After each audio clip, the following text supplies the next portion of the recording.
معزز سامعین و سامعات، السلام علیکم ورحمۃ اللہ وبرکاتہ۔ باب العلم انواریہ ایجوکیشنل سوسائٹی اور جامعہ انواریہ کے زیر اہتمام قرآن مجید کی تفسیر بنام تفسیر نعیمی کی ریکارڈنگ کا سلسلہ جاری ہے اور انشاءاللہ جاری و ساری رہے گا۔ تو آئیے درس شروع کرتے ہیں۔ نحمدہ و نسلم علی رسولہ الکریم، اما بعد، اعوذ باللہ من الشیطان الرجیم، بسم اللہ الرحمن الرحیم۔ فبما نقضهم ميثاقهم وكفرهم بآيات الله وقتلهم الأنبياء بغير حق وقولهم قلوبنا غلف بل طبع الله عليها بكفرهم فلا يؤمنون إلا قليلا۔ اس آیت کا کل ترجمہ ہو گیا تھا۔ تفسیر فبما نقضهم میثاقهم تک ہو گئی تھی، تو آئیے سب سے پہلے ترجمہ پھر سے دیکھ لیں۔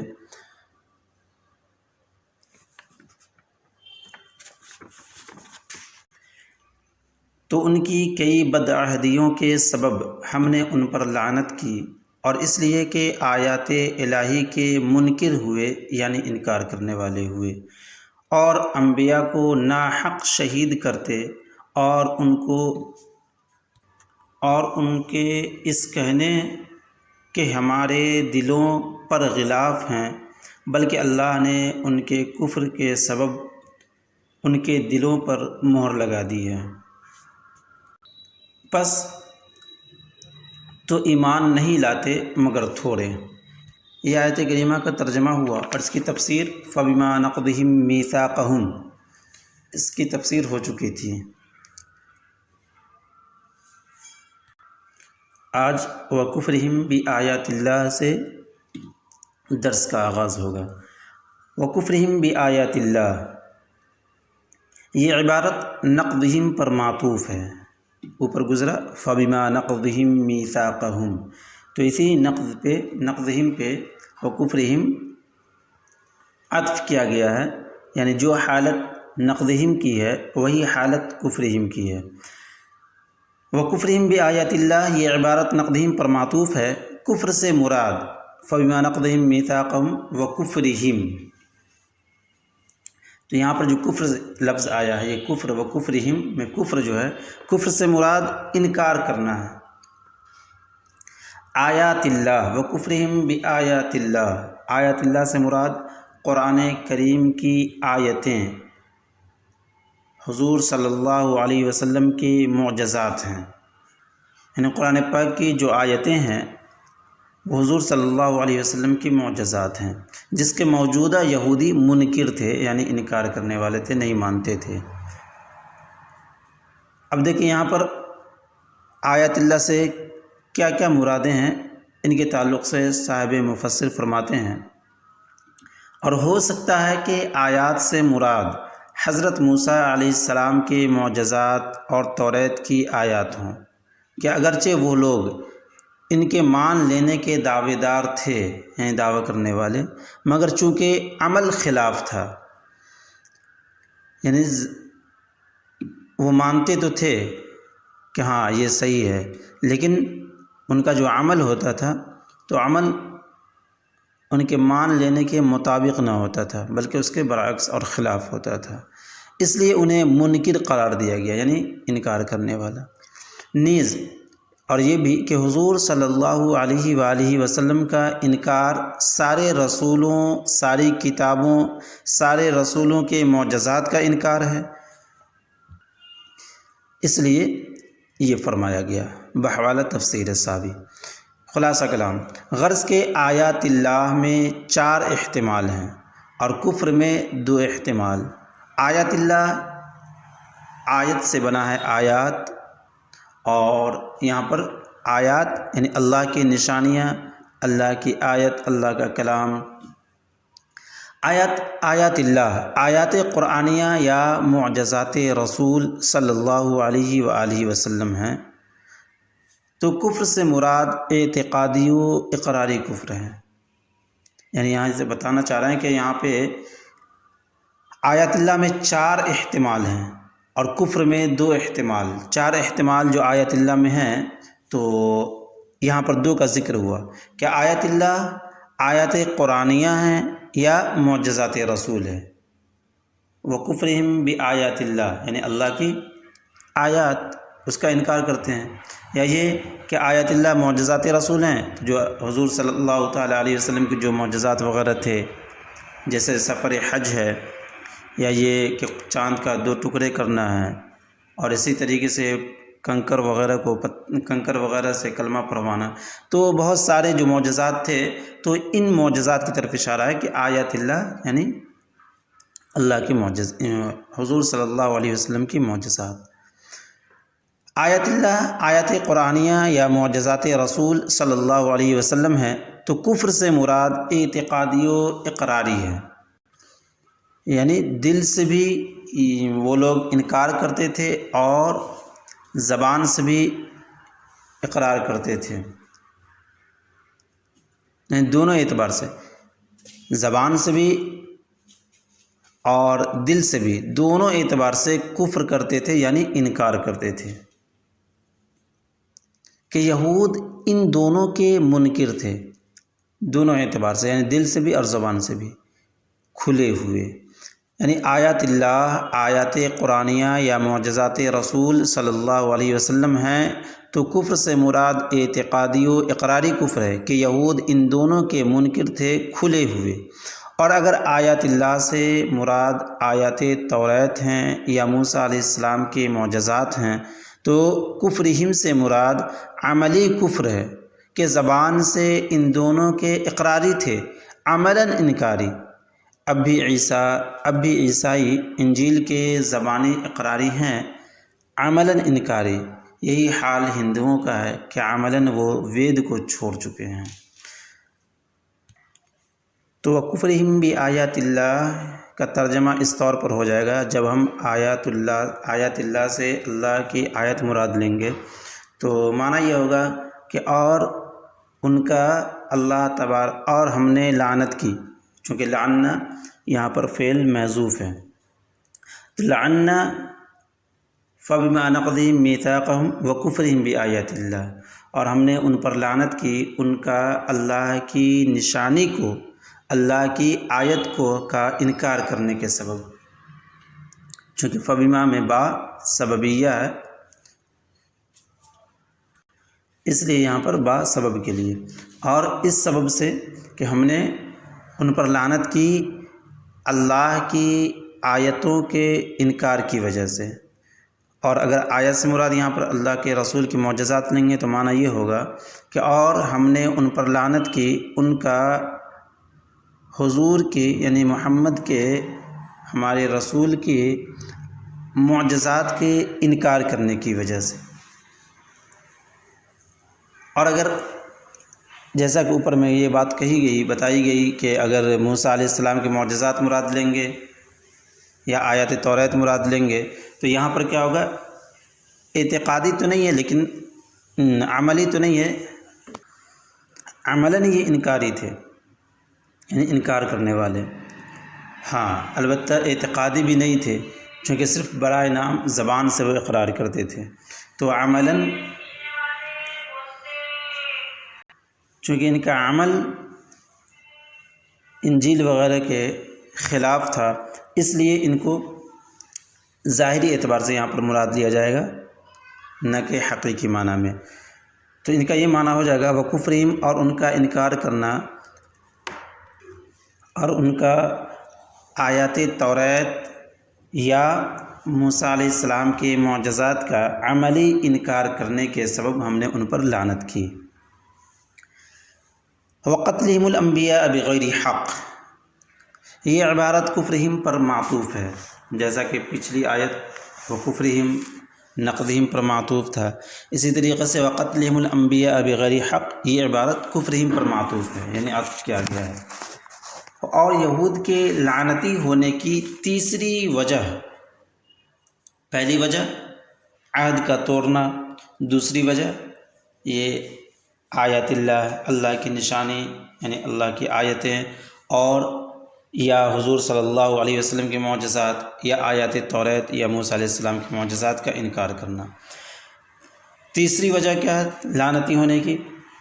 تیسری وجہ قتل انبیاء، یعنی انبیاء علیہ السلام کے ناحق قتل کرنے کی وجہ سے۔ وقتلہم الانبیاء بغیر حق، یہ عبارت کفرہم پر معطوف ہے اور یہود کے لعنتی ہونے کی تیسری وجہ۔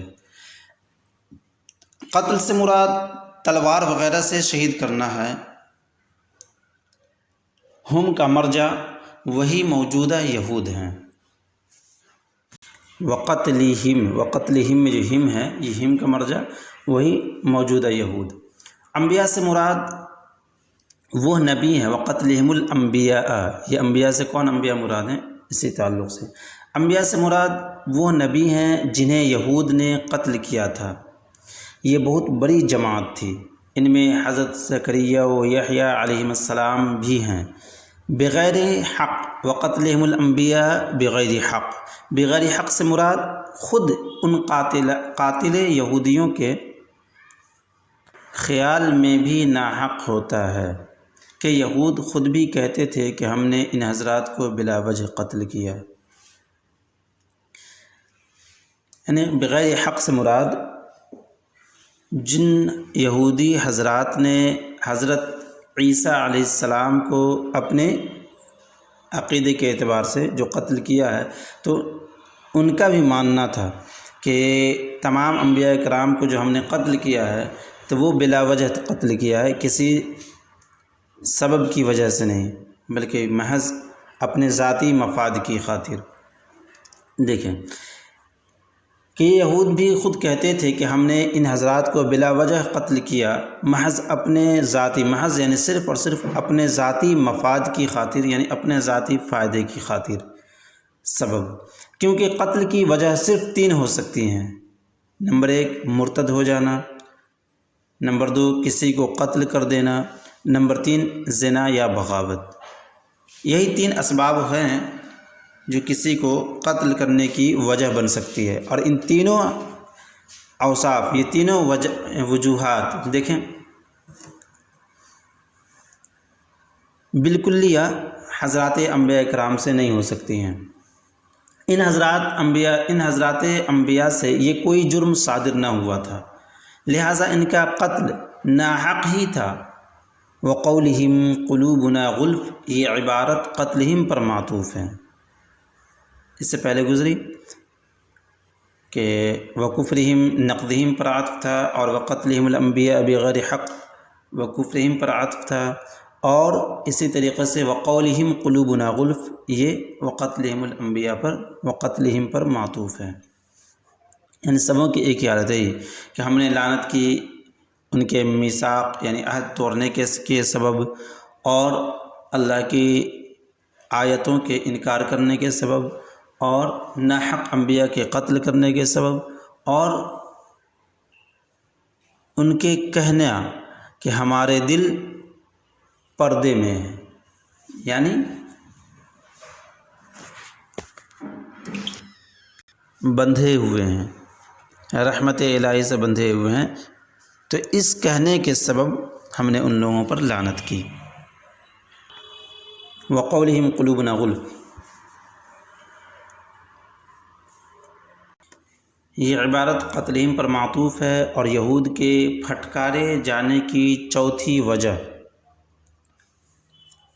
غلف یا تو غلاف کی جمع ہے بمعنی بستہ و جزدان، یا اغلف کی جمع ہے بمعنی بستہ میں بندھا ہوا، بستہ تھیلا۔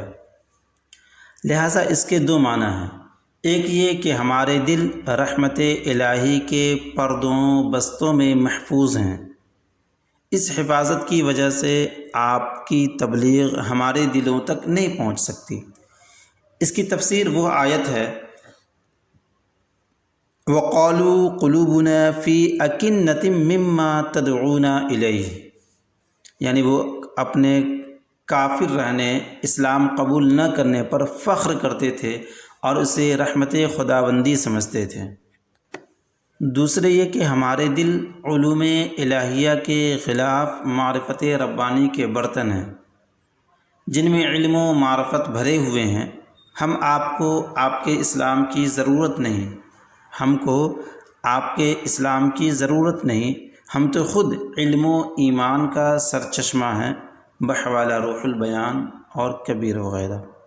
یعنی وہ اپنے کو علم و عرفان کا مرکز سمجھ کر حضور صلی اللہ علیہ وسلم سے بے نیاز سمجھتے تھے۔ بل طبع اللہ علیہ بکفرہم، اس عبارت میں ان کی اس بکواس کی تردید ہے۔ تردید یعنی رد، انکار کرنا، اس کا جواب دینا۔ اس عبارت میں ان کی اس بکواس کی تردید ہے۔ بکواس سے مراد وہی جو ان لوگوں نے جو یہ اپنے بزم خیش، اپنے عقل سے جو یہ نکال لیا تھا کہ اللہ تبارک و تعالیٰ کی رحمت کے پردوں و بستوں میں ہمارے دل کیا ہے، محفوظ ہیں، لہٰذا آپ کی تبلیغ ہمارے کوئی فائدہ نہیں پہنچائے گی، یا یہ کہ ہم تو خود ہی جو ہے سو علم و عرفان کا سرچشمہ ہے، مرکز ہیں، علم و عرفان ہم سے بہتا ہے، ہم سے نکلتا ہے، لہٰذا آپ کی تبلیغ کی ہمیں ضرورت نہیں ہے۔ تو اس بکواس کی تردید، یہی جو بکواس تھی، اس بکواس کی تردید میں اللہ تبارک و تعالیٰ نے ارشاد فرمایا بل طبع اللہ علیہ بکفرہم۔ بل پچھلے مضمون کی نفی کرنے، اگلے مضمون کو ثابت کرنے کے لیے آتا ہے۔ بل کس لیے آتا ہے؟ پچھلے مضمون یعنی ما قبل میں جو بات کہی گئی ہے، بل طبع اللہ سے پہلے جو بات کہی گئی، کیا کہی گئی تھی؟ وہی کہ قلوبنا وقالو، ان لوگوں نے کیا کہا؟ قلوبنا وقولہم قلوبنا غلف، ان کا قول کیا تھا؟ ان کا کہنا کہ ہمارے دل کیا ہیں؟ رحمت الہی کے پردے میں ہیں۔ اسی کی تردید کے لیے بل طبع اللہ علیہ بکفرہم، کہ انہوں نے کہا تھا کہ ہمارے دلوں پر حفاظتی رحمت کے پردے ہیں، رب نے فرمایا نہیں، بلکہ ان پر لعنتی مہریں ہیں۔ بل طبع اللہ علیہ بکفرہم، بلکہ ان پر لعنتی مہریں ہیں۔ طبع اور ختم کے معنی چھاپ دینا، بل طبع اللہ، طبع سے مراد کیا یہاں پر؟ طبع اور ختمہ کے معنی ہوتا ہے چھاپ دینا، مہر لگا دینا۔ اس کی تحقیق پہلے پارے میں ختم اللہ علی قلوبہم کی تفسیر میں کی جا چکی ہے کہ آنکھ کے لیے غشاوہ یعنی پردہ مناسب ہے، کہ آنکھ کے لیے پردہ مناسب ہے، کہ آنکھ صرف سامنے دیکھتی ہے اور پردہ بھی ایک سمت کے لیے آڑ بنتا ہے، مگر کان و دل کے لیے مہر فرمانا مناسب ہے کہ کان ہر طرف کی آواز سنتے ہیں اور دل ہر طرف کی چیز میں غور کرتے ہیں۔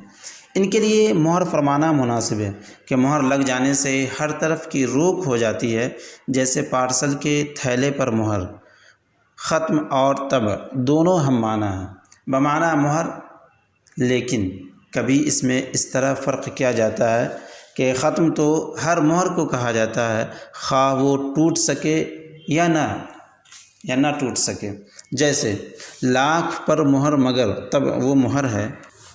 یہاں جو ایک لفظ گزرا کہ جیسے لاکھ پر مہر، تو حقیقت میں یہ لاکھ نہیں بلکہ لاک ہونا چاہیے، لاک۔ وہ اس طور پر کہ عام طور پر رواج ہے مہر لگانے کا کہ جب کوئی آدمی کہیں لفافہ میں بھیجتا یا خط بھیجتا تھا تو اس پہ مہر لگاتے تھے، اور آج بھی یہ چلن راج پکڑے ہوا ہے کہ جیسے جائیدادوں کی رجسٹریوں کو اسی بنا پر خاص قسم کی رسی سے باندھ دیتے، یعنی آج بھی یہ چلن ہے کہ رجسٹر وغیرہ جو ہوتے ہیں تو اس کو اچھے سے باندھنے کے بعد اس پر مہر لگاتے ہیں، یعنی اس کے اوپر لاک کا مطلب یہ ہے کہ خاص قسم کی دھات ڈال دی جاتی ہے اور اس کے اوپر مہر لگا دیتے ہیں تاکہ اگر اس کے صفوں میں کوئی کمی بیشی کی جائے تو معلوم ہو جائے۔ تو لاک یہاں بہتر ہے، جو ایک خاص قسم کا دھات ہوا کرتا تھا۔ تو یہ بتا رہے ہیں کہ جیسے پارسل کے تھیلے پر مہر، ختم اور طبع دونوں ہم معنی ہیں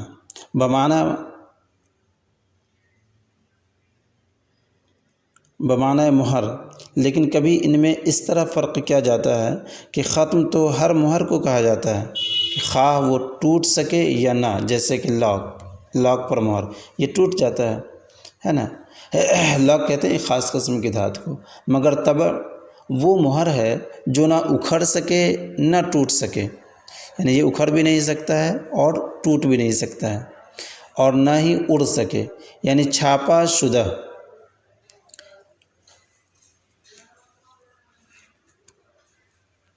یعنی چھاپا شدہ مہر، لہٰذا طبع خاص ہے۔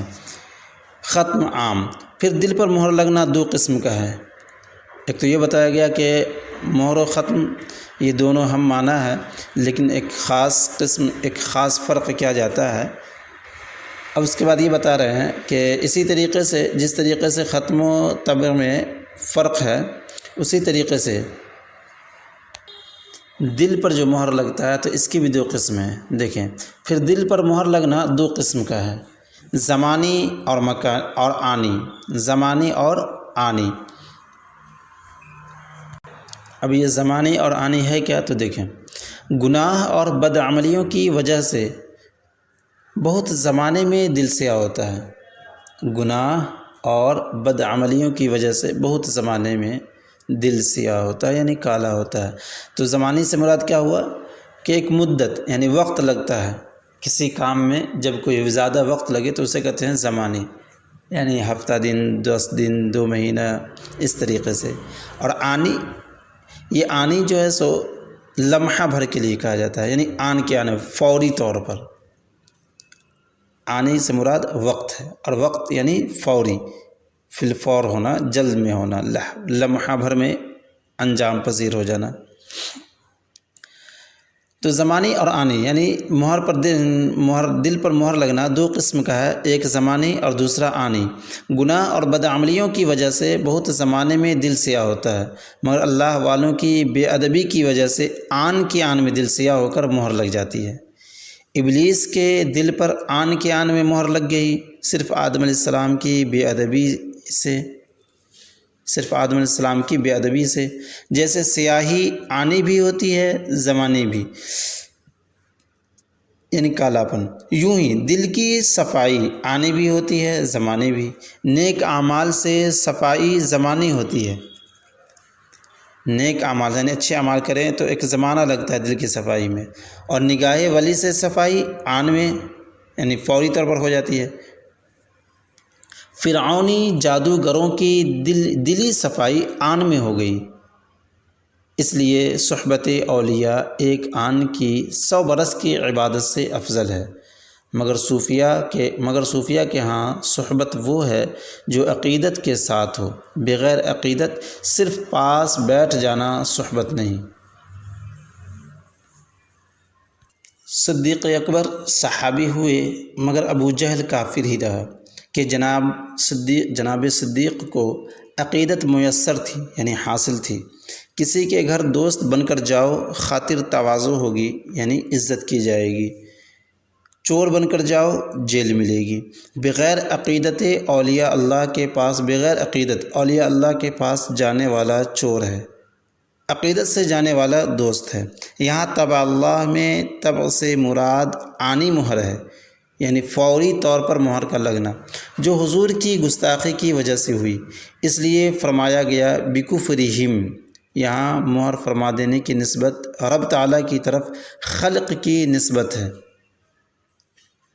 کہ کاسب مہر وہ یہود ہیں اور خالق مہر رب تعالیٰ، اس لیے ارشاد ہوا بکفرہم، یعنی ان کے کفر میں مشغول رہنے کی وجہ سے رب نے ان کے دلوں پر مہر لگا دی، جس سے وہ ناقابل ایمان ہو گئے، جیسے گلے پر چھری پھیر دینے کی وجہ سے رب تعالیٰ موت فرما دیتا ہے۔ خلاصہ بل طبع اللہ علیہا بکفرہم کا یہ ہوا کہ یہ جملہ ما قبل کی تردید کے لیے آیا ہے، اور اللہ فرماتا ہے کہ اس نے جو بھی کہا، اس کی جو سوچ ہے وہ غلط ہے، بلکہ ہم نے تو اس پہ اسی کفر اور انکار کے سبب ان کے دلوں پر مہر لگا دی۔ پھر اس کے بعد صاحب مفسر نے طبع پر ایک خاص بحث کی اور فرمایا کہ طبع چھاپ کو مہر لگانے کو کہتے ہیں۔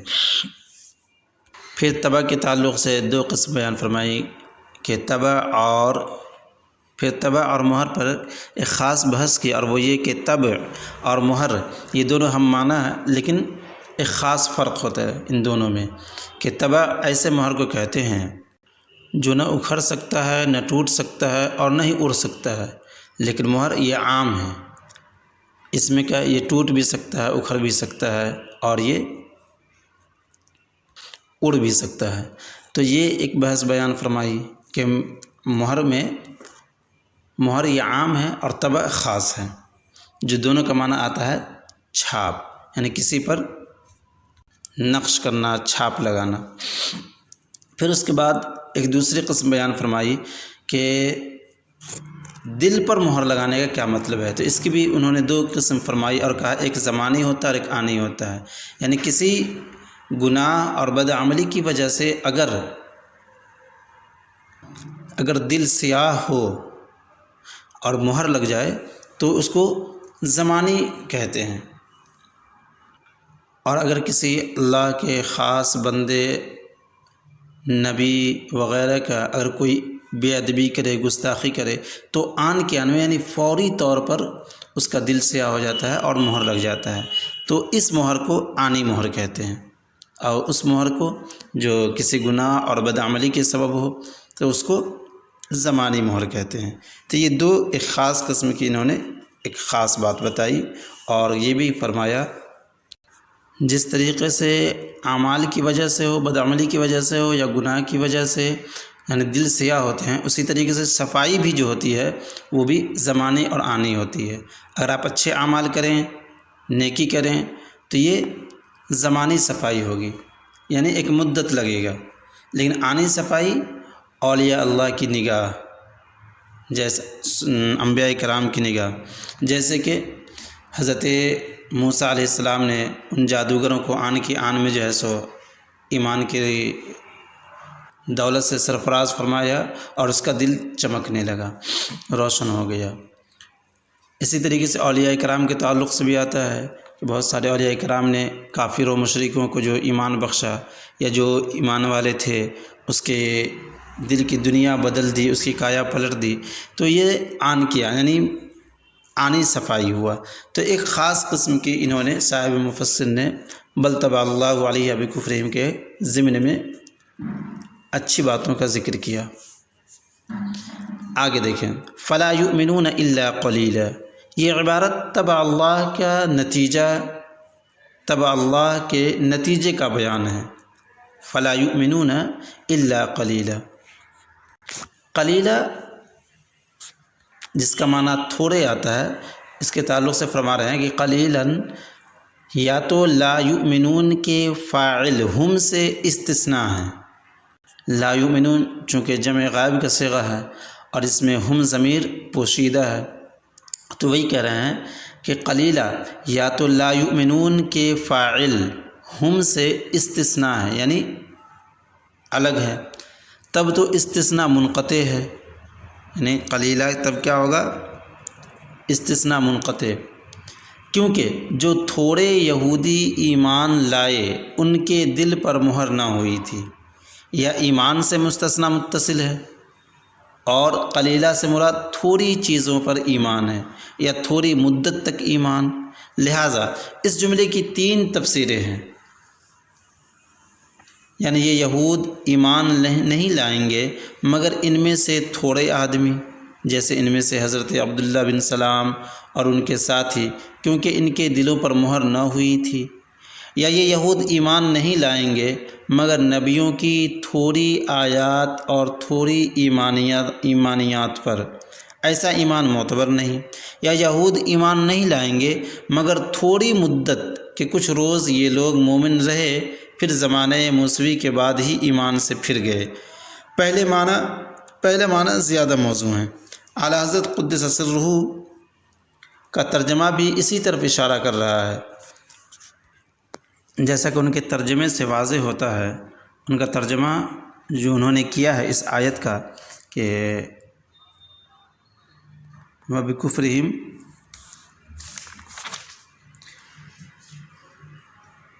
بل طبع اللہ علیہ بکفرہم،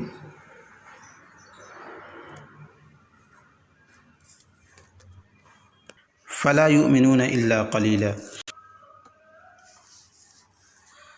اللہ نے ان کے کفر کے سبب، بلکہ اللہ نے ان کے کفر کے سبب ان کے دلوں پر مہر لگا دی ہے تو ایمان نہیں لاتے مگر تھوڑے۔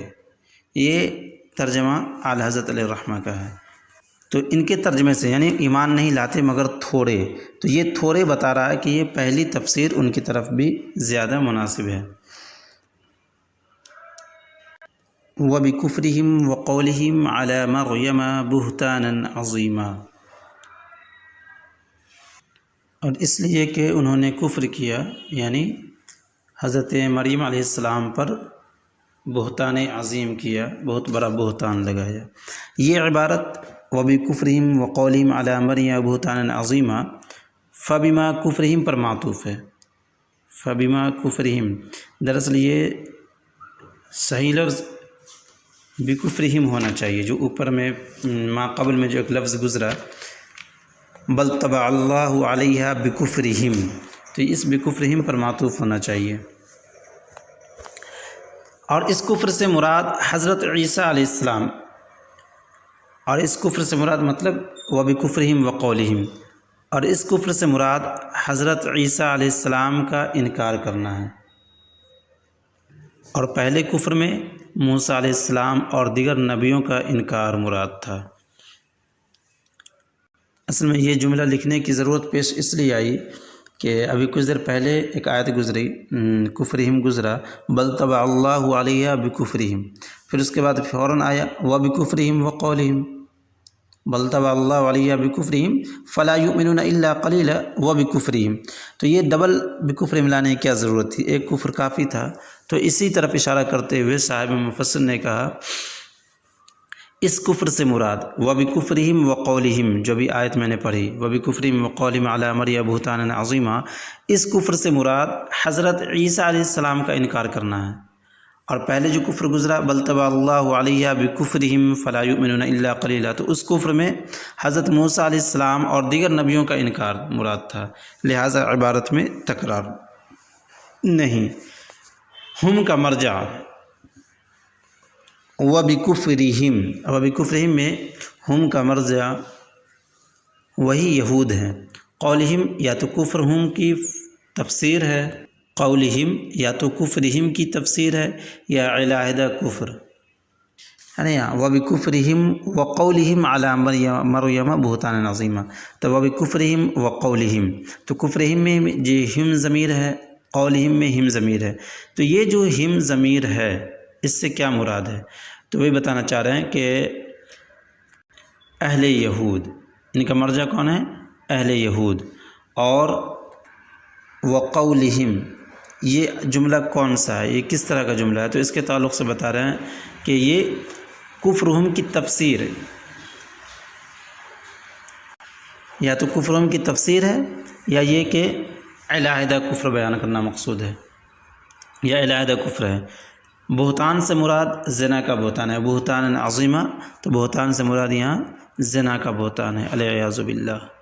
چونکہ یہود نے حضرت مریم کی کرامات، عیسیٰ علیہ السلام کے معجزات دیکھنے کے باوجود انہیں بہتان لگایا، یا بڑی ہستی کو بہتان لگایا، اس لیے اسے بہتان عظیم فرمایا۔ خیال ہے کہ بہتان بنا ہے بہتن سے بمعنی حیرانی، جیسا قرآن پاک کی آیت ہے فبہت الذی کفر، تو وہ کافر ہکا بکا رہ گیا، یعنی حیران و پریشان ہو گیا، رہ گیا تھا۔ بہتان کسی کو ایسا عیب لگانا جس سے وہ حیران رہ جائے۔ اس جملے میں یہود کا 5واں اور 6ٹھا عیب بیان ہوا جس کی وجہ سے وہ لعنتی ہوئے۔ خیال رہے کہ اس عبارت میں 4 طرح جناب مریم کی عظمت ظاہر ہوئی۔ دیکھیں، ایک تو قولہم فرما کر کے یہود نے یہ بہتان صرف زبانی قول سے لگایا، ورنہ نہ تو ان کے دل اسے صحیح مانتے ہیں نہ سننے والے، کیونکہ حضرت مسیح کی بچپن کی گواہی اور جناب مریم کی اگلی پچھلی پاکیزہ زندگی اس کی تردید کرتی ہے، یعنی رد کرتی ہے۔ دوسرے، مریم فرما کر کہ باپ نے جب انہیں بیت المقدس کی خادمہ بنایا تو وہ بری کیسے ہو سکتی ہیں۔ تیسرے، اسے بہتان فرما کر کہ یہ ایسا جھوٹ تھا جسے سن کر حیران ہو جائیں۔ چوتھے، اسے عظیم فرما کر کہ جناب مریم کو بہتان لگا کر صغیرہ گناہ یا کبیرہ گناہ نہ کیا بلکہ گناہ عظیم کیا۔ کفر گناہ کبیرہ ہے مگر بزرگوں کو تہمت لگانا گناہ عظیم ہے۔ خلاصہ یہ کہ حضرت مریم علیہ السلام کی جو 4 طرح سے یہاں پر جو عظمت ظاہر ہو رہی ہے، تو پہلی وجہ تو یہ بیان فرمایا کہ اللہ نے یہ کہا کہ ان کے بہتان لگانے کا وقولہم زبانی قول ہے، یعنی ان کا بہتان لگانا زبانی قول ہے، جیسا کہ اللہ تبارک و تعالیٰ نے کہا وقولہم علی مریم بہتانا عظیما وبکفرہم وقولہم، یعنی اہل یہود زبانی قول کرتے تھے، زبان یعنی دل سے نہیں بس صرف زبان سے ان پر بہتان عظیم کی ان پر تہمت لگائی، ورنہ حقیقت تو یہ ہے کہ نہ اس کا دل صحیح مانتا تھا اور نہ کوئی سننے والا، یعنی اس جملے کو سننے والا بھی یقین نہیں کرتا تھا کہ ہاں اس نے صحیح کہا ہے۔ تو اس طرح سے عظمت ظاہر ہوئی کہ آپ نے یعنی اس نے زبان سے کہا،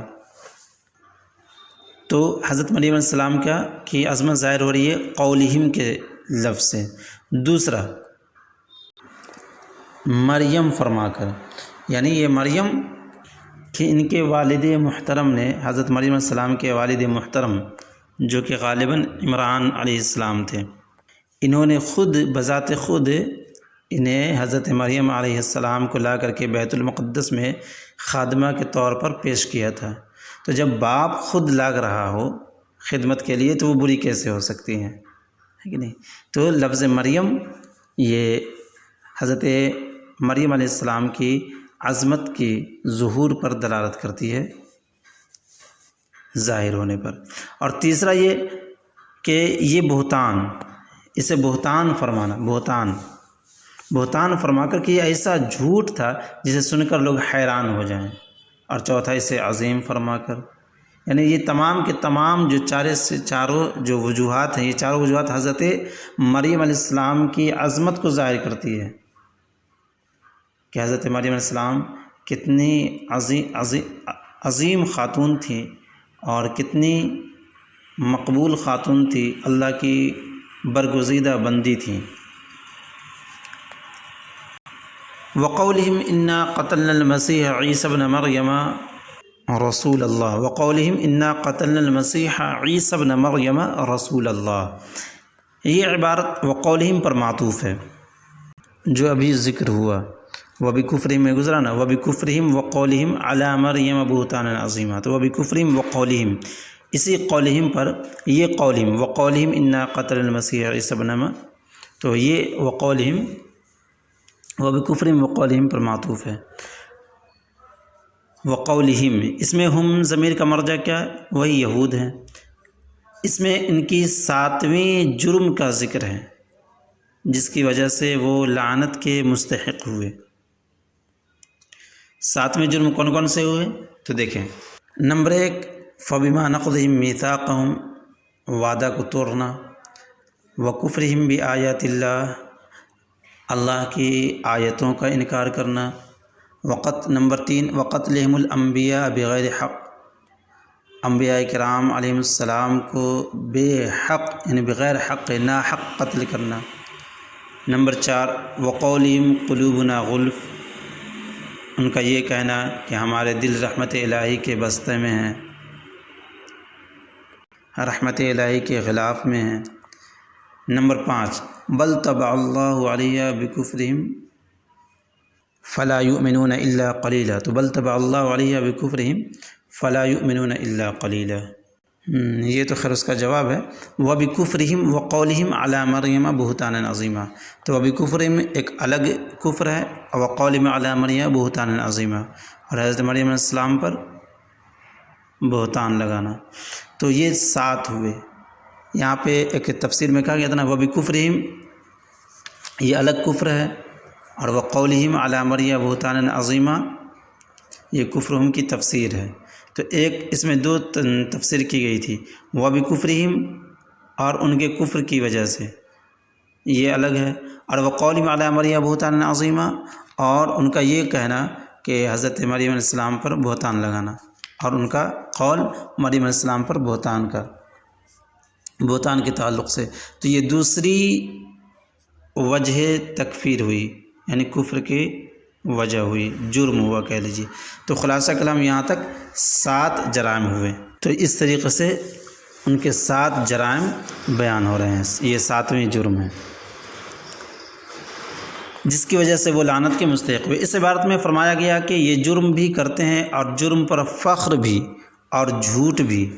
قتل سے مراد مطلقاً مار ڈالنا، جان نکال دینا ہے، نہ کہ دھاردار آلہ سے قتل، کیونکہ یہود قتل عیسیٰ کے قائل نہ تھے، انہیں اصولی قتل عیسیٰ کے قائل نہ تھے، مطلب یہ ہے کہ عیسیٰ علیہ السلام کے قتل کرنے کا مزاج نہ تھا، عقیدہ نہ تھا، خیال نہ تھا، انہیں سولی دینے کے قائل تھے۔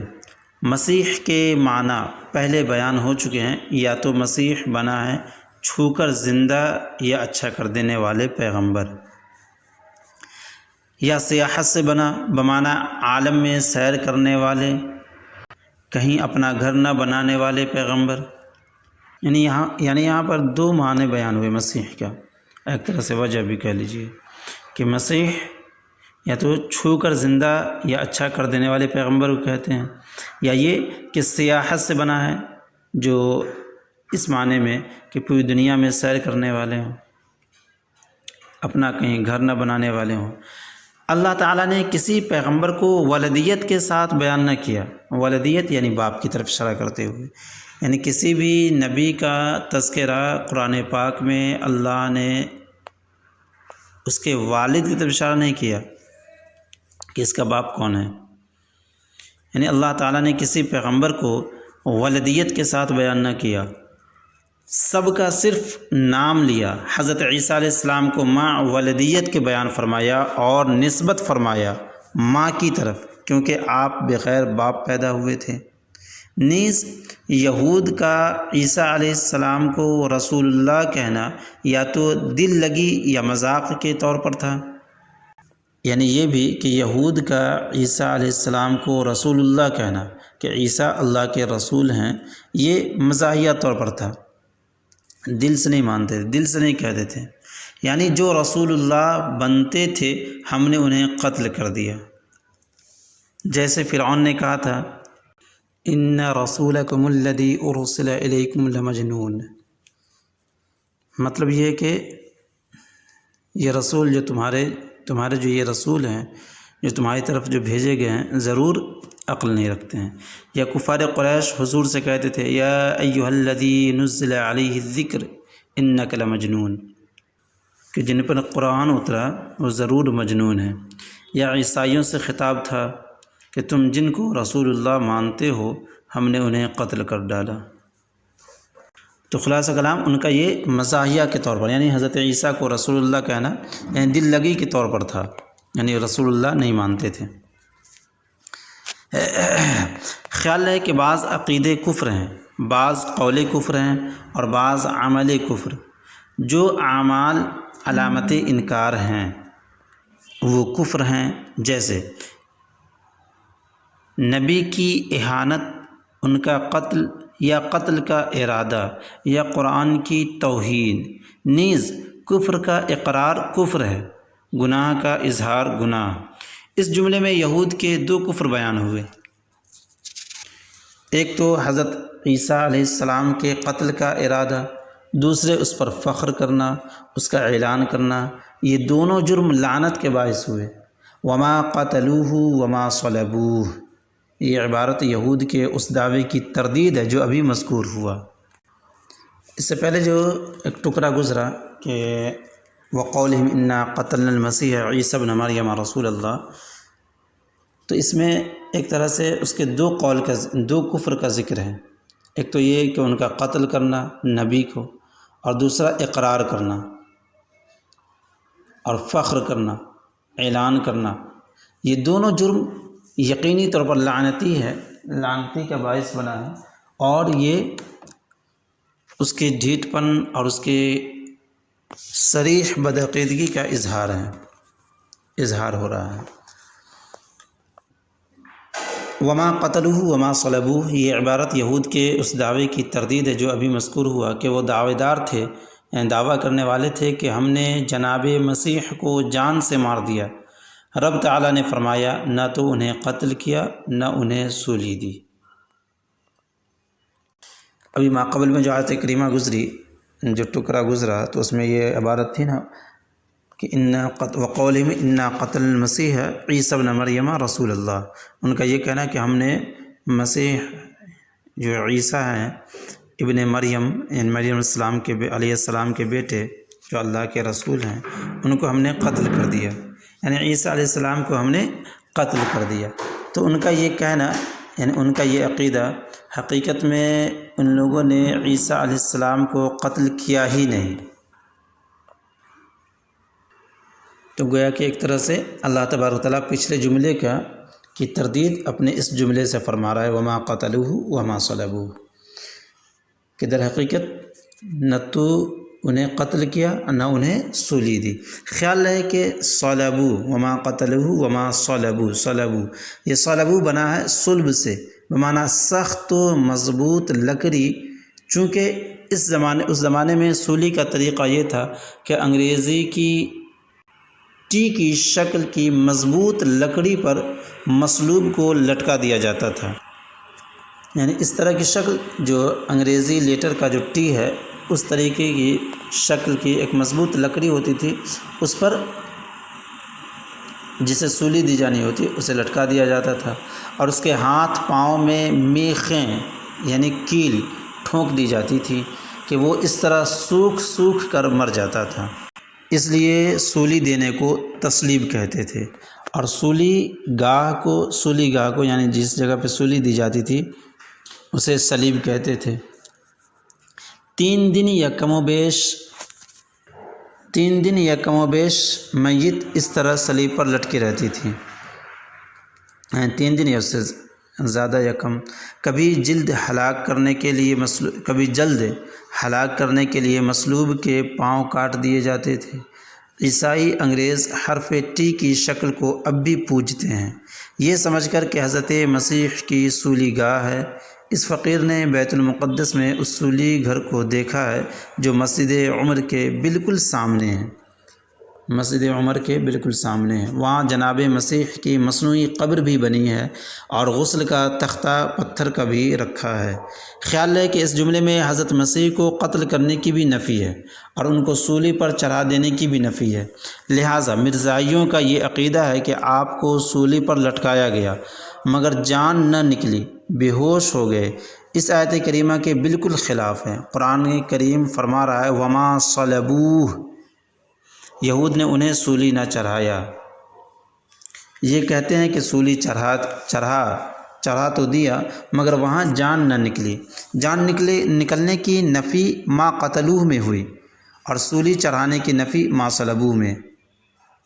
جیسے پھانسی دینا اور ہے، پھانسی پر جان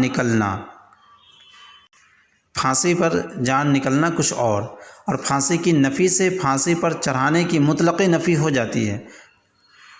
خلاصہ کلام یہ ہوا کہ یہاں پر یہ بات بھی واضح رہے کہ جس نے سولی کے تعلق سے قول کیا یا یہ کہ اس پر جان نکلنے کے تعلق سے قول کیا، یہ سب کے سب باطل اور غلط ہیں۔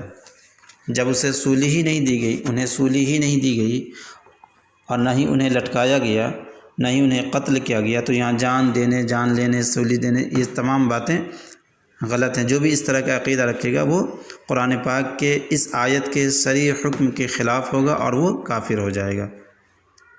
ولیکن شبہ لہم، لیکن حرف استدراک ہے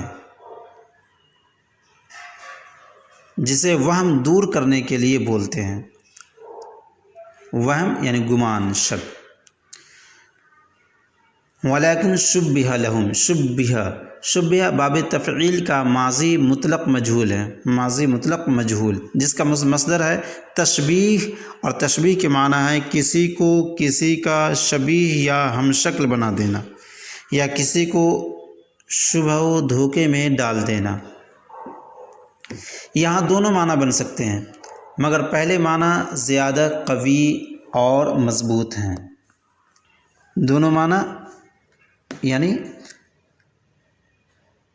کسی کا شبیہ یا ہم شکل بنانا یا کسی کو شبہ و دھوکے میں ڈالنا۔ دونوں صورتوں میں لہم شبیہ کا نائب فاعل ہے، لہم ولیکن شبیہ لہم، تو لہم جیسے دونوں صورتوں میں شبیہ کا نائب فاعل ہے، جیسے خیل الیہ میں الیہ نائب فاعل ہے خیلہ کا، اور جیسے لبس علیہ میں لفظ علیہ نائب فاعل ہے لبس کا۔ یعنی ان یہود کے لیے جناب عیسیٰ کا ہم شکل بنا دیا گیا بحوالہ روح البیان وغیرہ، یا ان یہود کو شبہ و دھوکے میں ڈال دیا گیا، اس طرح کہ جو منافق آپ کو قتل یا قید کرنے آپ کے پاس آیا اسے جناب عیسیٰ علیہ السلام کا ہم شکل بنا دیا، جس کا نام تتیانوس یا بودس ذکر یا یوتا تھا، یا آپ کے ایک حواری سرجس کو اس کی اپنی خواہش پر آپ کا ہم شکل کر دیا اور اسے سولی دے دی گئی۔ بحوالہ تفسیر ابن کثیر۔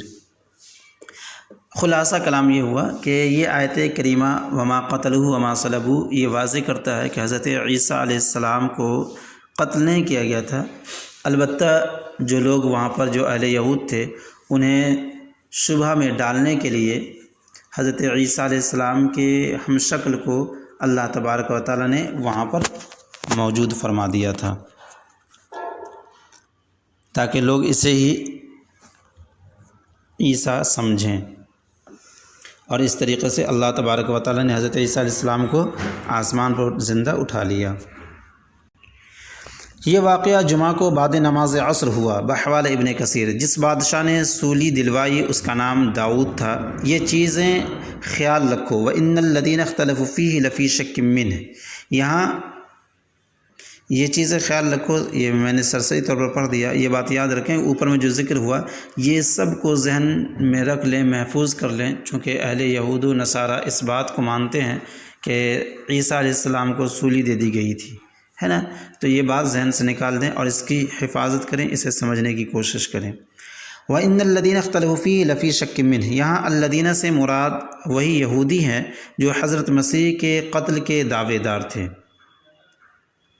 یعنی حضرت عیسیٰ علیہ السلام کے جو قتل کا دعویٰ کرنے والے تھے۔ اختلاف سے مراد ان کا یہ جھگڑا ہے کہ آیا حضرت مسیح قتل و مصلوب ہوئے یا کوئی دوسرا شخص۔ وَإِنَّ الَّذِينَ اخْتَلَفُوا فِيهِ، اور وہ لوگ جو ان میں اختلاف کیے، شک میں پڑ گئے کہ انہیں صلیب دیا گیا یعنی تخت دار پر چڑھایا گیا یا نہیں۔ بعض کہتے تھے کہ یہ حضرت مسیح ہی ہیں کیونکہ ان کا چہرہ مسیح جیسا ہے۔ بعض کہتے تھے کہ یہ مصلوب کوئی اور آدمی ہے کیونکہ اس کے باقی اعضاء مسیح جیسے نہیں، نیز یہ بھی کہ اگر حضرت مسیح مصلوب ہوئے تو ہمارا آدمی تتیانوس کہاں گیا، غرض کہ وہ فیصلہ نہ کر سکے کہ مصلوب کون ہے، یا اس سے مراد عیسائیوں کا اختلاف کہ ان کے بعض کہتے ہیں کہ ناسوت عیسیٰ قتل ہوا نہ کہ لاہوت عیسیٰ، اور بعض کہتے ہیں ناسوت و لاہوت دونوں قتل ہوئے، لاہوت سے مراد ان کی بشریت ہے اور ناسوت سے مراد ان کی الوہیت ہے۔ بحوالہ تفسیر روح البیان۔ یا بعض عیسائیوں نے کہا کہ ہم نے انہیں زندہ آسمان پر جاتے دیکھا، بعض بولے کہ ہم نے انہیں صلیب پر لٹکے دیکھا، غرض کے آپس میں دھول جوتا ہی رہا، مطلب آپس میں وہ لوگ ایسے ہی پریشان رہے، الجھ گئے۔ خلاصہ کلام، خیال ہے کہ اسلام کے سوا کسی دین میں یقین نہیں، اسلام اور صرف اسلام میں ہی یقین ہے۔ ہندوؤں کے ہاں یہی معین نہیں کہ خدا تعالیٰ ایک ہے یا چند، اگر چند ہے تو کتنے، کوئی 2 مانتا ہے، کوئی 6، کوئی 360۔ پھر یہ یقین نہیں کہ وید کتنے ہیں، 1 یا 2 یا 3 یا 4۔ پھر اس میں جھگڑا ہے کہ یہ وید آئے کس پر، کوئی ہندو کہتا ہے 4 انسانوں پر آئے، کوئی کہتا ہے آگ، پانی، مٹی، ہوا پر اترے۔ عیسائیوں کا حال ان سے بھی بدتر ہے، وہاں بھی یہ یقین نہیں کہ خدا ایک ہے یا 3، اور عیسیٰ علیہ السلام خدا ہیں یا ان کے بیٹے، یا اس کا حلول کہتے ہیں ایک کا دوسرے میں مل جانا، کسی چیز کا کسی چیز سے مل جانا، یا اس کا حلول۔ پھر یہ معین نہیں کہ انجیلیں کل کتنی ہیں، اور ہر انجیل میں آیات کتنی ہیں؟ انجیل جو حضرت عیسیٰ علیہ السلام پر آسمانی کتاب نازل ہوئی تھی۔ دیکھو ان کا پرانا عہد نامہ اور نیا عہد نامہ اور انجیل برناباس میں جھگڑا ہے، یہی جھگڑے یہود میں پڑے ہوئے ہیں۔ الحمدللہ اسلام کا خدا ایک، رسول ایک، قرآن ایک، کعبہ ایک۔ الحمدللہ اسلام کا خدا ایک، رسول ایک، قرآن ایک، کعبہ ایک، رمضان ایک، نماز ایک۔ غرض کہ یقین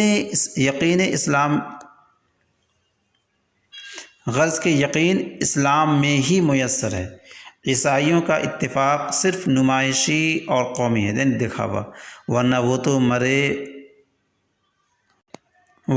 مرے بعد بھی متفق نہیں ہوتے، یعنی مرنے کے بعد بھی آپس میں متفق نہیں ہوتے۔ دیکھ لو، ولایتی گورے عیسائیوں کا قبرستان الگ ہوتا ہے، دیسی کالے عیسائیوں کا قبرستان الگ، پھر ہندوستانیوں میں صاحب بہادروں کا قبرستان علیحدہ، چہرے چمار عیسائیوں کا قبرستان علیحدہ۔ جو قوم مرے بعد بھی ایک نہ ہو سکے وہ زندگی میں ایک کیسے ہوگی؟ اور جن کی جڑیں الگ ہیں ان کی شاخیں ایک کیسے ہوں؟ تو جب اتنی باتیں، اتنی سارے ان کے آپس میں اختلاف ہیں، اتنے زیادہ جو ہے سو بگاڑ ہے، تو خود ہی فیصلہ کر سکتے ہیں کہ حضرت عیسیٰ علیہ السلام کے تعلق سے کہ وہ کیسے یقین کریں۔ وہ لوگ خود آپس میں الجھ گئے ایک طرح سے، اگرچہ ان لوگوں کا یہ ماننا ہے کہ حضرت عیسیٰ علیہ السلام سولی پہ لٹکا دیے گئے، لیکن کچھ لوگ اس وقت ایسے تھے بھی کہ ان لوگوں کو خود بھی یقین نہیں ہوا کہ ہاں عیسیٰ علیہ السلام تخت دار پر چڑھا دیے گئے، یعنی صلیب دے دیے گئے، انہیں پھانسی دی گئی۔ ان کا ایمان ہی صحیح نہیں اور سب سے بڑی بات کہ جس طریقے سے ہمارے اسلام میں ہر چیز ایک یقین کے ساتھ ہے، جس طریقے سے مسلمان ایک اللہ پر یقین رکھتے ہیں، اپنے نبی پر ایمان رکھتے ہیں اور یقین رکھتے ہیں کہ آخری نبی ہے، اسی طرح قرآن پاک کو حق مانتے ہیں اور اس کی ان تمام آیتوں کی تصدیق کرتے ہیں اور کسی طرح کا اختلاف نہیں۔ اسی طرح جس طرف رخ کر کے ایک مسلمان نماز پڑھتا ہے تو ہر مسلمان اسی طرف رخ کر کے نماز پڑھتا ہے، جیسے کہ خانہ کعبہ کی طرف، اسی طرح رمضان، نماز، یہ سب پر تمام مسلمانوں کا اتفاق ہے، لیکن ان لوگوں کا کسی پر اتفاق نہیں، نہ اپنی مذہبی کتاب پر، نہ اپنے خدا پر، بلکہ کسی میں قرار نہیں، استقرار نہیں، ٹھہراؤ نہیں ہے، وہ مضطرب اور پریشان حیران رہتے ہیں۔ اسی لیے سب سے بہترین دین، سب سے پیارا مذہب، سب سے حق مذہب اسلام ہے۔ ما لہم بہ من علم الا اتباع الظن، یہاں بھی لہم سے مراد وہ آپس میں جھگڑنے والے یہود ہیں یا عیسائی۔ علم سے مراد علم یقینی ہے یا علم واقعی، اور ظن سے مراد جہالت مرکبہ ہے یا اٹکل پچو، یعنی بس دماغ میں جو بات آئی، جیسے جو سوچ میں ذہن و فکر میں جو بات آئی ویسے بیان کر دینا اٹکل پچو کہتے ہیں، یعنی وہم و خیال، یعنی انہیں اس کا کوئی یقین نہیں۔ جو کہتے ہیں کہ عیسیٰ علیہ السلام مقتول نہ ہوئے، وہ بھی یقین نہیں رکھتے، صرف اندازاً کہتے ہیں، اور جو کہتے ہیں کہ وہی مقتول و مصلوب ہوئے وہ بھی تردد کے ساتھ کہتے ہیں، یقین ان کو بھی نہیں۔ یہی حال عیسائیوں کا ہے، مرزائیوں کا بھی یہی حال ہے کہ وہ اس کے متعلق اٹکل پچو باتیں کہتے ہیں۔ آیات قرآنیہ میں حضرت مسیح کے زندہ اٹھائے جانے کا پرزور ذکر ہے، اس کی ایسی تعویلیں تحریفیں کرتے ہیں کہ ابلیس بھی پناہ مانگے۔ دیکھو ان کی تفسیر بیان القرآن، مصنفہ محمد علی لاہوری قادیانی۔ خلاصہ یہ کہ ان کے کچھ جو ماننے والے ہیں وہ خود اس میں پریشان ہیں، حیران ہیں کہ آخر کیا مانا جائے کیا نہیں مانا جائے۔ اگر جو لوگ ان کے مصلوب ہونے کا اور ان کے سولی پر چڑھنے کا یقین کرتے ہیں تو پھر جو ایک تتیانوس جو ایک ان کے حواری میں سے تھا، اس کے تعلق سے پھر سوال کرتے ہیں کہ یہ بندہ کہاں گیا، اور اگر جو حضرات کہتے ہیں کہ نہیں انہیں سولی نہیں دی گئی تو پھر جو لاش ہے اس کے تعلق سے سوال کرتے ہیں کہ پھر یہ کس کا ہے۔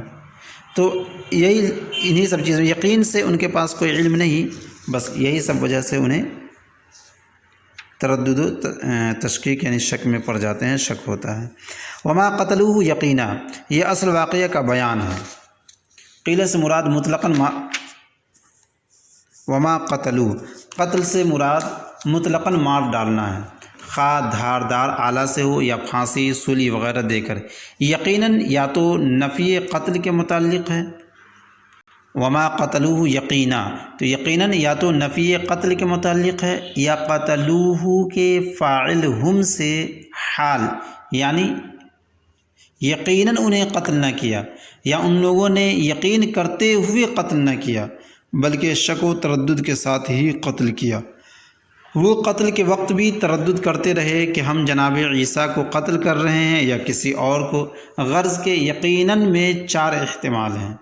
وما قتلوہ یقینا، یقیناً میں 4 احتمال ہیں۔ ایک یہ کہ یہود نے حضرت عیسیٰ کو یقین کے بنا پر سولی نہیں دی، محض ظن و گمان پر، یعنی صرف اور صرف ان کا خیال تھا، حالانکہ سولی پھانسی یقین کر کے دی جاتی ہے۔ دوسرے یہ کہ انہیں یقین کر کے سولی نہیں دی، یعنی پہلا تو ظن و گمان تھا، ہے نا، کہ ظن و گمان ان کے وہم و گمان کے مطابق تھا کہ یہ حضرت عیسیٰ علیہ السلام ہیں، یعنی یقین نہیں تھا بلکہ ظن و گمان تھا، سولی دی۔ دوسرا یہ کہ انہیں یقین کر کے سولی نہیں دی، مطلب یقین نہیں تھا، یقین کر کے سولی نہیں دی۔ تیسرا یہ کہ یہ بات یقینی ہے کہ انہیں سولی نہیں دی۔ تیسرا یہ کہ یہ بات یقینی ہے، یعنی یقیناً ہی انہیں سولی نہیں دی گئی۔ چوتھا یہ کہ میں یقین سے کہتا ہوں کہ انہیں سولی نہیں دی۔ چوتھے معنی باطل ہیں، کیونکہ رب تعالیٰ کے علم کو یقین نہیں کہا جاتا۔ پہلے 3 درست ہیں، لہٰذا پہلے 3 معنی میں سے کوئی معنی شمار کیا جا سکتا ہے۔ وما قتلوہ یقینا، اور ان لوگوں نے یقیناً قتل نہیں کیا، تو یقینی طور پر مطلب ظن گمان کی وجہ سے قتل کیا، یقین تھا، اس لیے انہیں یقین تھا کہ انہیں، یعنی وہ لوگ عیسیٰ علیہ السلام کو قتل نہیں کر رہے ہیں، یعنی وہ بات یقینی طور پر جانتے تھے کہ ہم جنہیں سولی دے رہے ہیں وہ عیسیٰ علیہ السلام نہیں تھے۔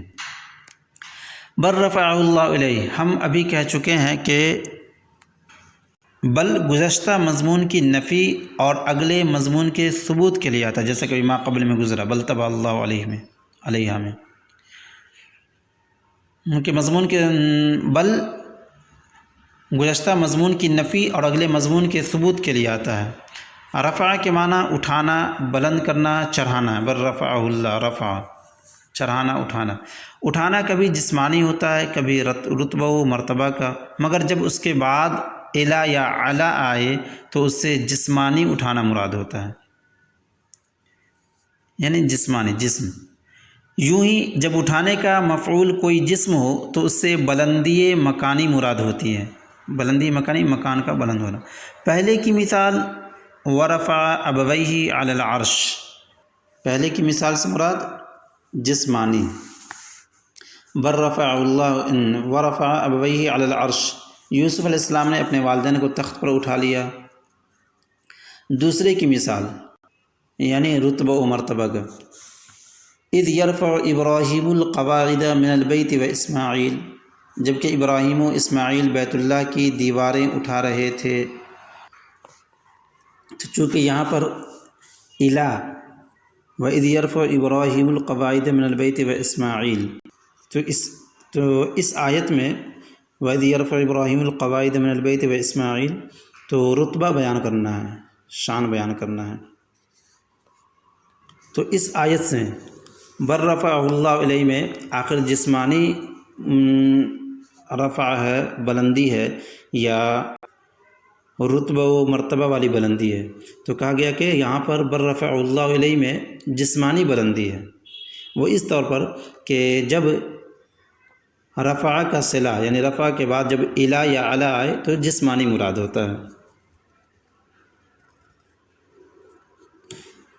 چونکہ یہاں رفع کے بعد الا ہے لہٰذا اس سے جسمانی بلندی مراد ہے۔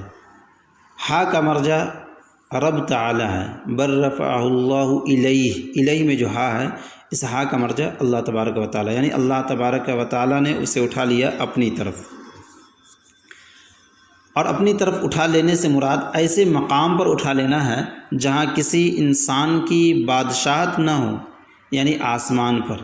دیکھو حضرت ابراہیم علیہ السلام نے اپنی ہجرت کے متعلق فرمایا انی ذاہب الی ربی، یعنی میں اپنے رب کے پاس جانے والا ہوں، یعنی اللہ تعالیٰ نے حضرت مسیح علیہ السلام کو اپنی طرف اٹھا لیا۔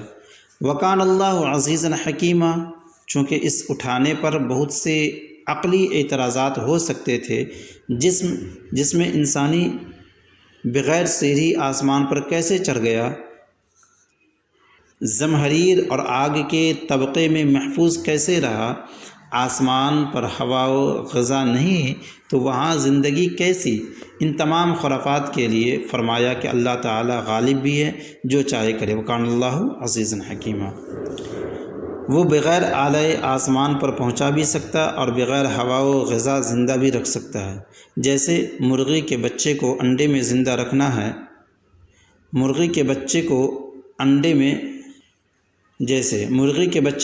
میں زندہ رکھتا ہے، اور حکمت والا بھی ہے کہ اس اٹھانے میں اس کی لاکھوں حکمتیں ہیں، لہٰذا بغیر چوں چرا یہ سب کچھ مان لو۔ حضرت عیسیٰ علیہ السلام کے آسمان پر جانے کا پورا واقعہ مع اعتراضات و جوابات ہم تیسرے پارے میں بیان کر چکے ہیں۔ خلاصہ کلام، آج کی تفسیر سے یہ بات کلی طور پر سمجھ میں آ جاتی ہے کہ اہل یہود جہاں اپنے نبی کا بھی انکار کرتے تھے، اپنے نبی کو بھی صحیح سے نہیں مانتے تھے، ان سے وعدہ کرنے کے باوجود بھی ان کے وعدہ کو توڑ دیا کرتے تھے، اور بہت سارے گناہ کیے، بہت سارے انہوں نے جرم کیے، بڑے بڑے جرم کیے۔ ساتھ ساتھ وہیں یہ بھی فرمایا گیا کہ یہ یہود جہاں گزشتہ انبیاء کو قتل کیے، وہاں عیسیٰ علیہ السلام کو قتل کرنے کے تعلق سے جو یہ کہہ رہے ہیں، تو یہ قتل انہوں نے نہیں کیا، بلکہ اللہ تبارک و تعالیٰ نے انہیں آسمان پر بلند فرما لیا، اٹھا لیا۔ تو جہاں ان کی سرکشی اور ان کے ظلم و زیادتی کا ذکر ہے، وہیں اللہ تبارک و تعالیٰ نے اپنے حبیب پاک صلی اللہ تعالیٰ علیہ وسلم کو اس کی حقیقت بھی بیان فرما دی، اور یہ کہہ دیا کہ اے حبیب، آپ اس کی حقیقتوں سے واقف ہو جائیں کہ یہ پہلے بھی گناہ کرتے تھے اور ان کے بڑے بڑے گناہ تھے، لہٰذا وہ تو یہ بھی کہیں گے کہ عیسیٰ کو بھی میں نے ہی قتل کر دیا۔ تو آپ ان کے اس بات کا قبول نہ کریں۔ حق تو یہ ہے، سچ تو یہ ہے کہ ان میں کچھ ایسے لوگ ہیں جو خود ہی یقین نہیں کرتے کہ ہم عیسیٰ کو قتل بھی کیے ہیں یا نہیں۔ اور خلاصہ کلام کہ عیسیٰ علیہ السلام اللہ تبارک و تعالیٰ نے انہیں آسمان پر اٹھا لیا اور ان کے ہم شبیہ ہم شکل وہاں پر رکھ دیا تھا تاکہ لوگ شک اور وہم و گمان میں پڑ جائیں۔ وما علینا الا البلاغ۔ السلام علیکم ورحمۃ اللہ وبرکاتہ۔